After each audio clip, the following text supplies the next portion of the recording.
Hey guys, welcome back. Today we're going to be talking about the Sig Sauer Romeo 4XT Pro. Now, this is an optic I've been really excited about, a red dot that actually got me excited about red dots again. And that's because of one, the battery type, and two, the reticle options, as well as the price point for what you are actually getting. Super intriguing, and I finally was able to get one. Huge shout out to my buddy Stumpy over at Liberty Guns and Gear for hooking me up with his dealer pricing so that I can actually get my hands on one. Made it a little bit easier to get my hands on one. But at the end of the day, I purchased everything with my own money, and he is really, really good friend, one of my best friends, so he hooked me up. Uh, that being said, let's jump right into this because I don't want to make it any longer than it has to be. So, packaging is typical Sig fashion, right? You get all your information, front, back, and your sides. And then this one opens up clamshell style, which I much prefer over the other ones because they're like vacuum sealed once you're closed. Now, in terms of what comes in a box, you have the owner's manual, lens cloth, the optic, of course, see-through flip-up lens caps. They come pre-installed, lower 1/3 spacer plate with the included screws, one solid lens cap, kill flash, one AAA battery, a T10 Torx bit, a multi-tool that works in conjunction with the T10 Torx bit, and a bikini lens cover, or a set of bikini lens covers. All right, so contents comes with a lot of stuff for the price point. Really good stuff.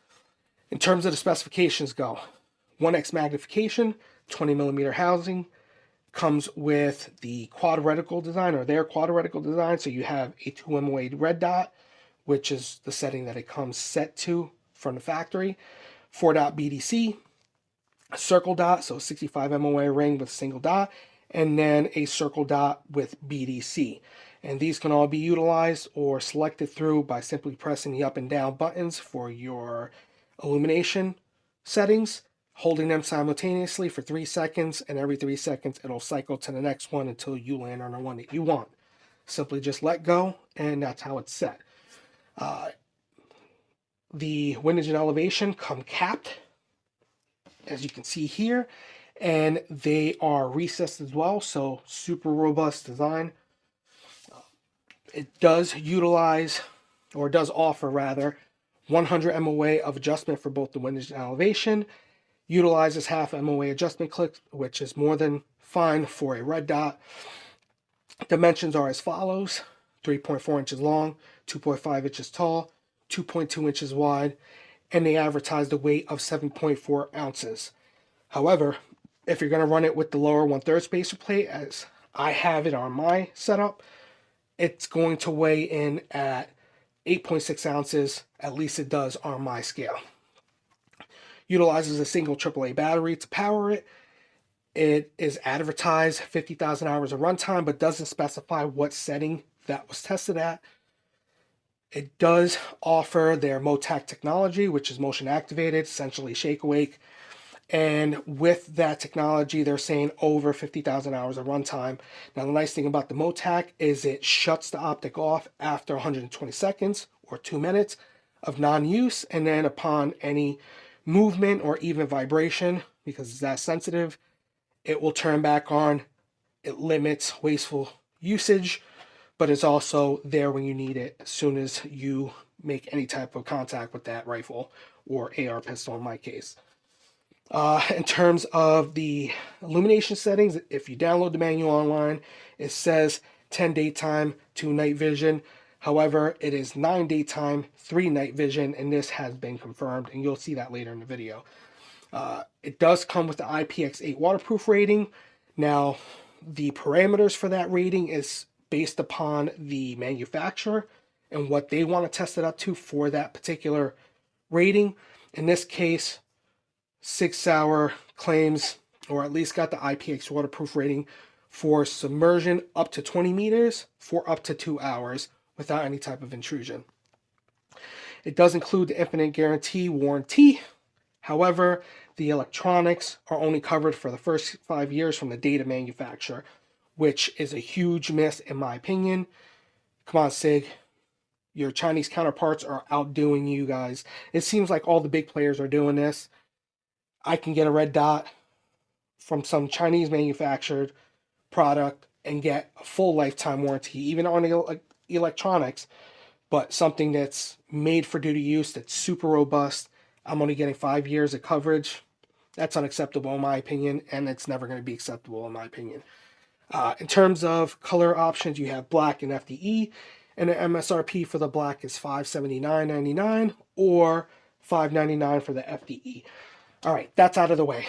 Housing and construction, features, usage, whole 9 yards, right? So here's the optic, made of 775 T6 aluminum, and is very robust. I do have its 6 cheaper counterparts of this, the Romeo 7S, and this one definitely feels denser and definitely of higher quality. The mount itself is really nice. I'll roll in a picture so you can see it better. The mount is actually really, really nice. Super sturdy design. I believe it's also made of 7075 T6 aluminum. I did read that somewhere, but I couldn't remember where I read it to reference that. But I did read that somewhere, just not on their website. The lockup with the lower 1/3 facer plate is very clean and seamless as it could be.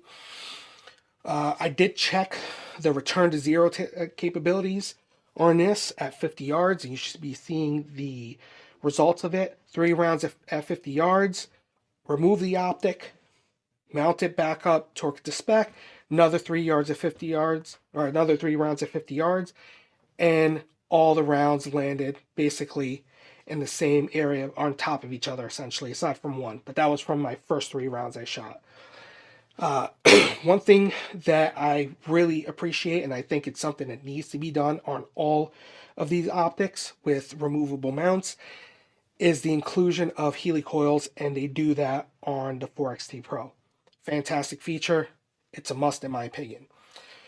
The battery cap threads on and off very smoothly and is wire tethered, so it's a nice feature, and I think it's actually needed for some military contracts or even agency contracts. Seems like all the military optics that I've used when I was in and even out, they all have some type of tethered caps. So there's that. The knurling on it is actually really nice too.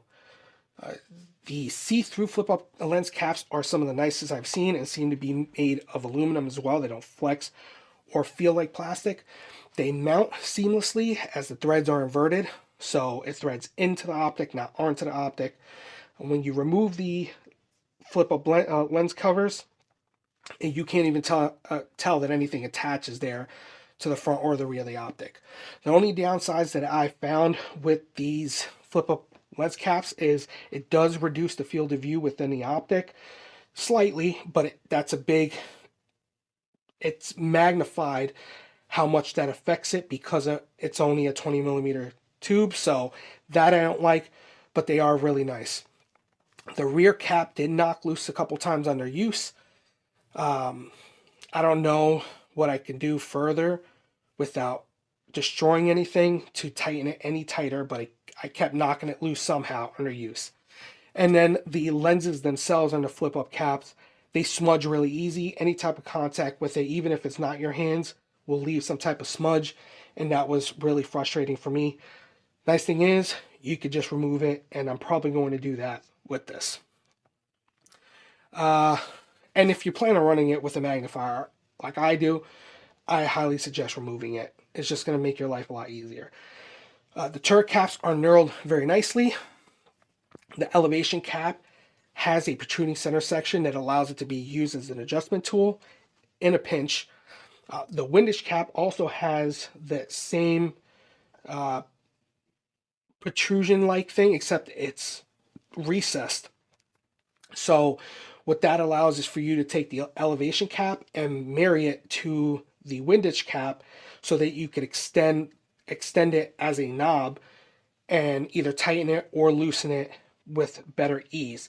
Because of the placement of the battery housing for the AAAs, it does get in your way, and this alleviates that issue. That's a really nice feature that was well thought out.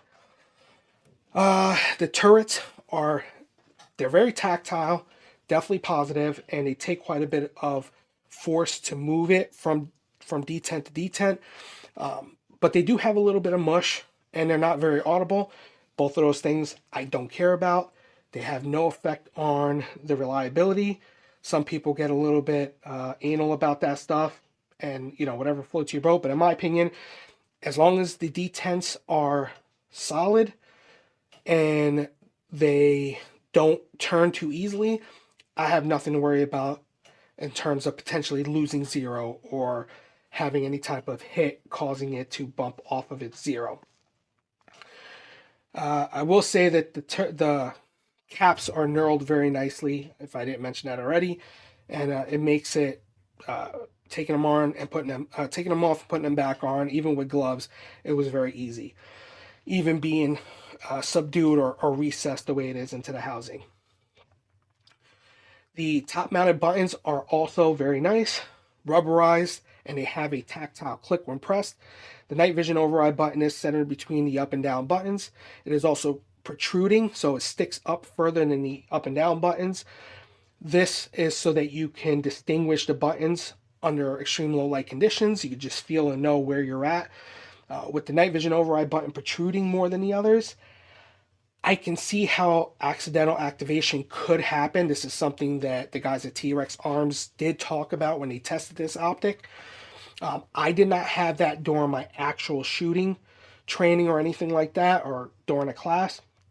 What I did have was accidental activation when it was inside a vehicle, laying on its side or just, bouncing around or whatever. That was where I experienced it on a couple occasions.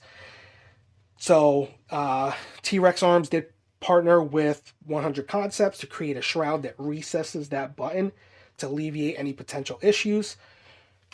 Personally, I don't like the way it looks, and I don't think it's a necessity for me, and I can't justify spending $40 on that.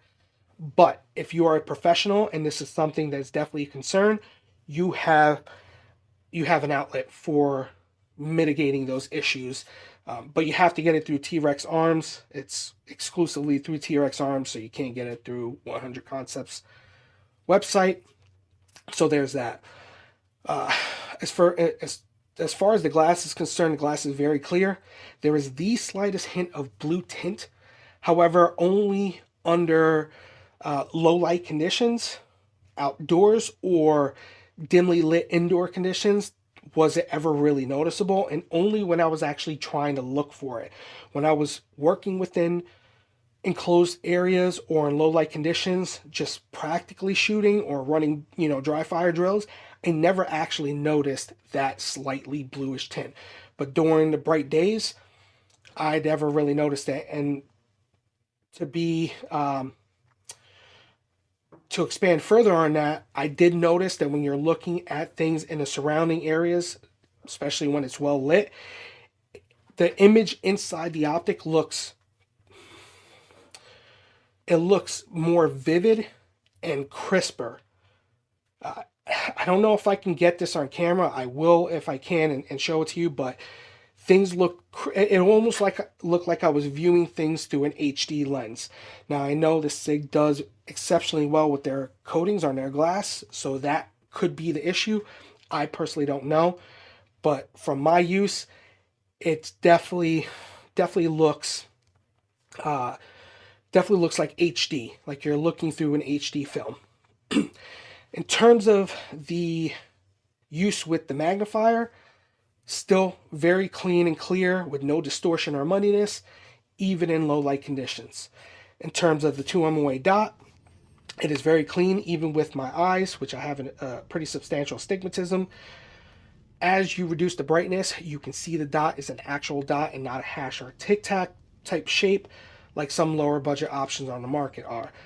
This is good for precision shots that might need to be made, and also makes zeroing your optic exceptionally easy.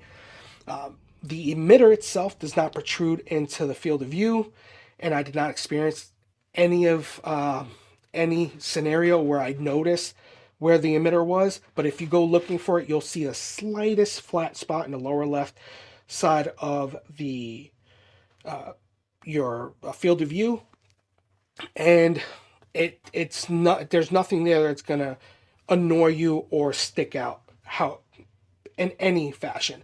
It's very, very clean. And under practical shooting, I never even noticed that little flat spot, you know, because you're obviously target fixated, or at least target focused rather. One thing that I did test for was emitter reflection, and it was something that I experienced on the Romeo 7S. And what that is, with the lighting being at a certain angle, in this case to my back, the sun was just above the horizon, so it was during dusk as the sun was going down, right before it fell below the horizon. The light hits the front lens just right on the inside, and what you do is you actually see the emitter rather than the projected dot that's on the glass. So for me, in my case, I was engaging a target at 20 yards, and I was missing this target wide to the right. And for about 3 rounds, I'm like, what the hell's going on? And then I realized I was seeing the emitter and not the actual red dot that's my aiming point. I tried to replicate this on this particular optic on numerous occasions. I could not do it. Is it possible? Yes, but I couldn't replicate it. So I think that's a very good thing. Let's see. Under certain lighting conditions, there is a halo effect that can be seen. It's not nearly as bad as the Romeo 7S, which is pretty bad, all things considered. But it still falls behind the 8-Point Pro. So I did test it between those two. The 8-Point Pro was very clean and minimal halo on its brightest setting indoors, as opposed to the 4XT Pro. Now this can be a byproduct of having a larger tube, being a 20mm tube on 8-Point Pro versus a 20mm tube on the Sig 4XT Pro.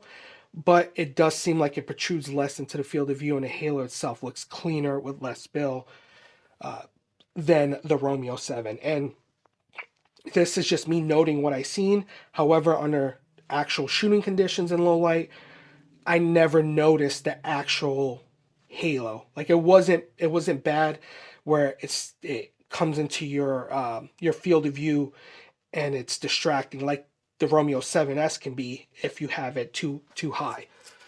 But all red dots will experience this to some degree or not. The multi-reticle design is a really, really nice feature and one that I appreciate. After using these, I will say I prefer the 2-in-1 dot and the circle dot out of the 4 options. Now, I've never been a big fan of the circle dot reticles, but I do like this one in particular. It is super, super clean and crisp. My EOTech, I have an XPS2. It is hazy and has like that ghosting effect, and it's kind of distracting.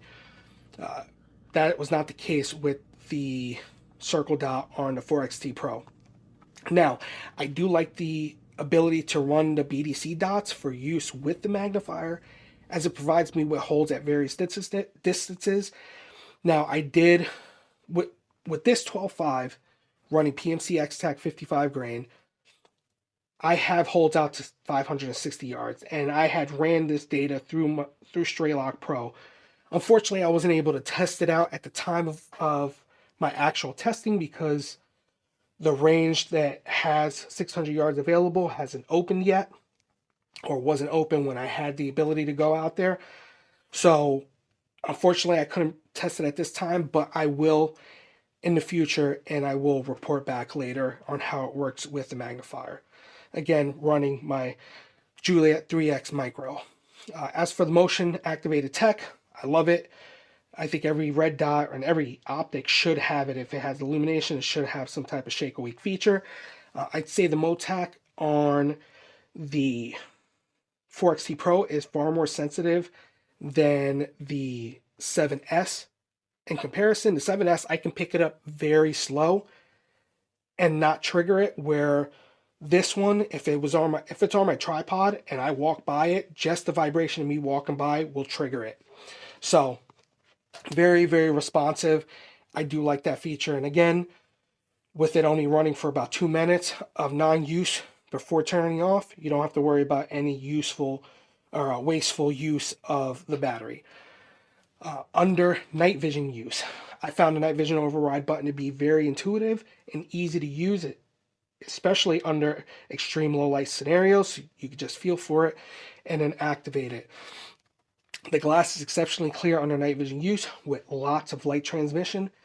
The reticles are also crisp and clear. I was able to compare it to Romeo 7S and the 8 Pro, providing two different budget tiers. When compared with the 7S, the 7S has an equally clean dot, but the image is a bit muddied and not nearly as bright. Though I would say it's still somewhat usable, especially if you're in like a suburban area where you have ambient lighting. It's definitely still usable then. When compared to the 8 Pro, it seems the 8 Pro wasn't as crisp of an image as the 4XT Pro, but the dots were equally as crisp as each other. The one thing I will say is the 4XT Pro definitely benefits from having one more additional intensity setting for its night vision use, as opposed to the 8 Pro, because I can definitely notice that 4XT Pro much better with ambient lighting, like street lights and whatnot. The one thing I will note is that the 8 Pro, you can see both night vision settings with the naked eye if it's dark enough. Even if there's ambient lighting, if you find a spot that you're looking at that's dark enough, you'll still see that red dot. The 4XT Pro, you don't see anything under night vision settings, even in the pitch black. Or at least I didn't. Let's see. Unfortunately, I didn't have an EXPS3 to compare it to, but I think we can all agree that it is the undisputed king of night vision passive use with its clarity, light gathering capabilities, its huge field of view, and its numerous night vision settings. A couple important things to note regarding the night vision override. The night vision override will bring you to either the highest 11, visible setting, 10, setting 12, 9, or the highest night vision setting, setting 3. Night vision override. It is important to know that 11, if you are at 10, setting 7 or 9, below, 8. activating the night vision override will not bring you setting. to the highest night vision setting. It's going to bring you to the highest visible setting, setting 12. This is something I can see as a potential issue if you don't know about this going into this optic. If you are on some type of law enforcement special response, like a SRT or SWAT team, where you're working in multiple environments, being outdoor lit, but going into, a building that had the electric cut, so you have the advantage. This is something that can be a potential issue if you're in some type of agency where you're using this professionally, or military. If you don't know about this and you don't become familiar and make sure you're not falling onto setting 7 or less, this could be an issue.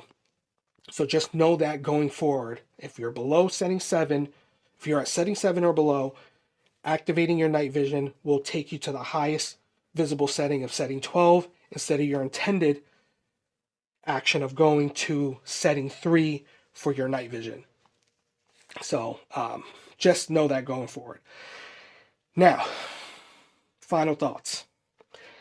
After having only had this for about 2.5 months, I've burnt through 13 to 1500 rounds of ammo, doing static drills, moving drills, bench shooting, a vehicle tactics course, tons of dry fire practice.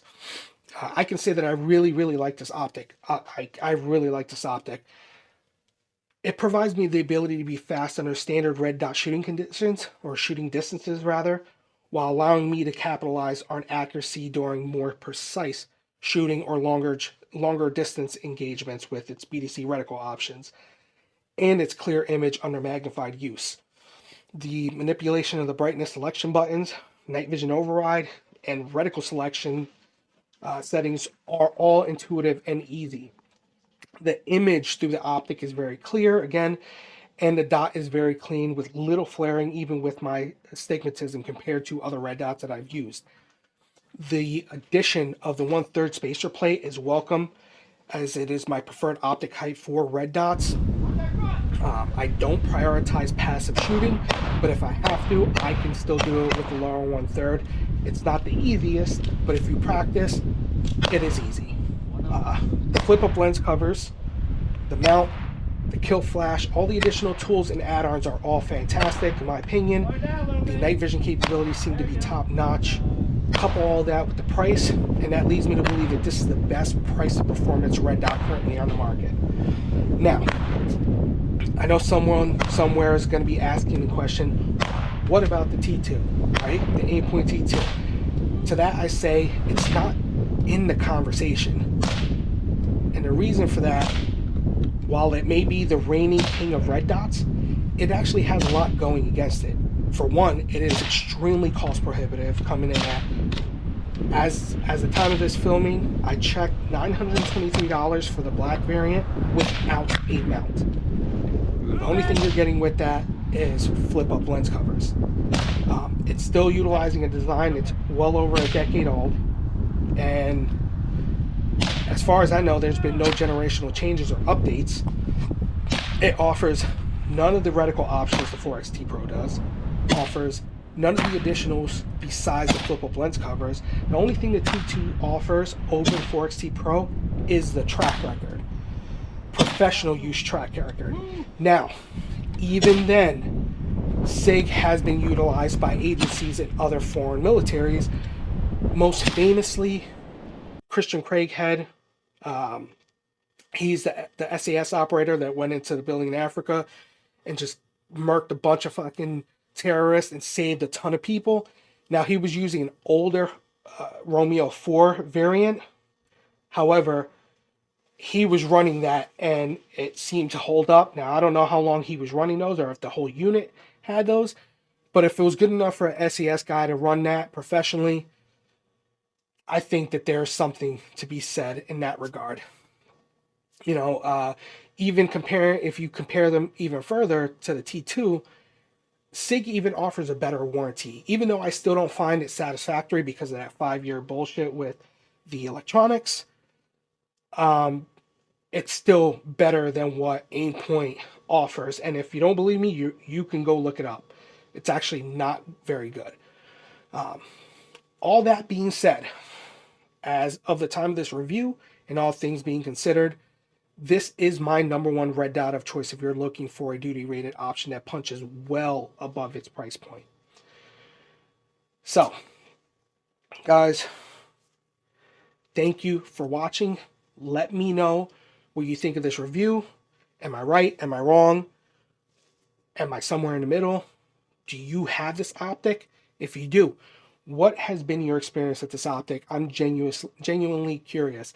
If you don't have this optic but was highly considering this optic, let me know how this review helped or hurt your consideration for this potential optic. Again, thank you for watching. Let me know what you think down below. I love the engagement with you guys, and stick around because I got some stuff coming down the pipe. Primarily, the Dead Air Lazarus 6 should be my next review, and then I got a brand new light coming from Streamlight that just dropped, and I'm really, really, really excited about it because it's going to put some bigger companies on notice, especially the price point and the performance that you're getting out of it. So, again, stick around, and I will catch you in the next video.